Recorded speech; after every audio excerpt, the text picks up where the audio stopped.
এই বছরের মে মাসে মাঝামাঝি ভারতের প্রধান বিচারপতি সূর্যকান্ত এক শুনানিতে একটা মন্তব্য করছে, খুব ফাউল মন্তব্য করেছিলেন। বেকার তরুণদের একাংশকে তুলনা করছেন আরশোলা আর সমাজের পরজীবীর সাথে।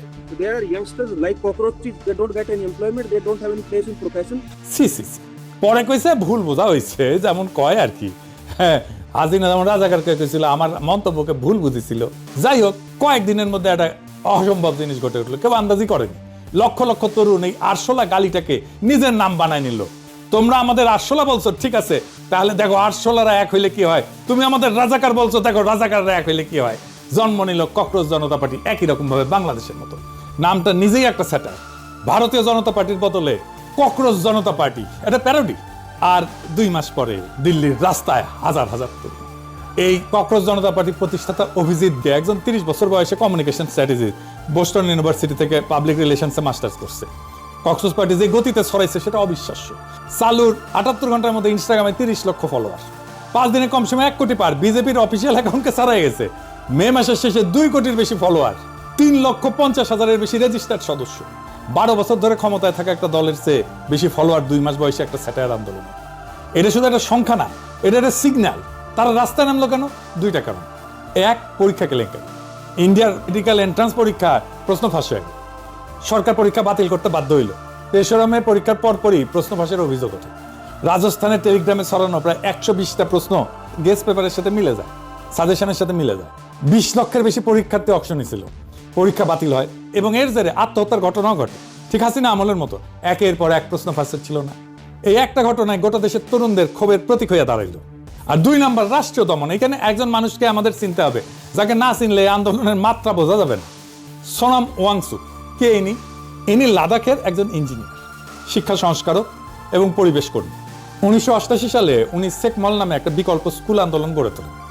চক, টক আর লাঠির বদলে আনন্দময় বাস্তব দক্ষতা ভিত্তিক শিক্ষা, বিশেষত লাদাখের প্রান্তিক তরুণদের জন্য। এই কাজের জন্য তিনি 2018 সালে এশিয়ার অন্যতম সম্মানজনক রমন ম্যাগসেসে পুরস্কার পাইছিলেন। পরে 2019-এ অনুচ্ছেদ 370 বাতিল এবং লাদাখকে বিধানসভাহীন কেন্দ্রশাসিত অঞ্চল বানানোর পর থেকে তিনি লাদাখের সাংবিধানিক সুরক্ষা এবং রাজ্যের মর্যাদার দাবিতে বারবার অনশন করছেন। কিন্তু ইন্ডিয়া জুড়ে সাধারণ মানুষ তাকে অন্য একটা কারণে চেনে। কথিত আছে 2009-এর ব্লকবাস্টার 3 ইডিয়টসের আমির খানের অভিনীত যে চরিত্র ছিল ফুনসুং ওয়াংডু, এইটা ওয়াংসুকের আদলে তৈরি। নামেও কিন্তু মিল আছে, ওয়াংডু আর ওয়াংসুক। চরিত্রটার সাথে ওয়াংসুকের মিল কিন্তু স্পষ্ট।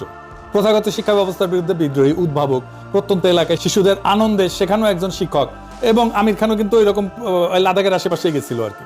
সত্য মিথ্যা যাই হোক, জনপ্রিয় মানুষের জনপ্রিয় স্মৃতিতে ওয়াংসুক, ফুংসুক ওয়াংডু, এই ধারণাটাই তাকে জাতীয় আইকন বানাইছে এবং সেটাই এই আন্দোলনে তার আলাদা ওজন দিচ্ছে।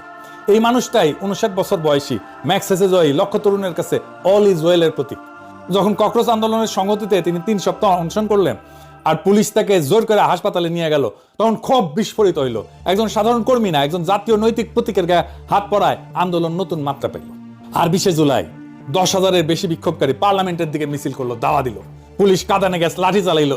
এইটাই এখন পর্যন্ত মোদী সরকারের বিরুদ্ধে তাদের সবচেয়ে বড় চ্যালেঞ্জ। মূল দাবি এখনো পর্যন্ত শিক্ষামন্ত্রী ধর্মেন্দ্র প্রধানের পদত্যাগ আর পরীক্ষা ব্যবস্থার সংস্কার। এখনো পর্যন্ত মোদী হটাও দাবি তারা তোলেনি, অন্তত এখন না। আমাদের জুলাই বিপ্লবও কিন্তু শুরু হয়েছিল কোটা সংস্কারের দাবিতে, একটা পেটি বুর্জোয়া দাবি নিয়ে। সেটাই হাসিনা উৎখাতের লড়াই হয়ে গেল। এই আন্দোলনটার সাথে জড়ায় আছে তরুণদের বঞ্চনা আর অনিশ্চিত ভবিষ্যতের ঘটনা। হঠাৎ করে কিন্তু এটা জ্বলে ওঠেনি তরুণেরা। মোদির শাইনিং ইন্ডিয়ার নিচে কোন অন্ধকার জমে আছে সেটা কেউ ঠাউর করতে পারেনি। কিন্তু এই অর্থনৈতিক সংকটই তরুণদের সরাসরি আঘাত করছে আর তরুণেরা গর্জে উঠছে।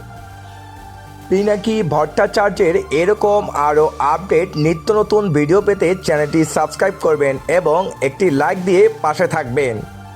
ভিডিওটি ভালো লাগলে অবশ্যই আপনার মূল্যবান মতামত জানাতে ভুলবেন না। ধন্যবাদ।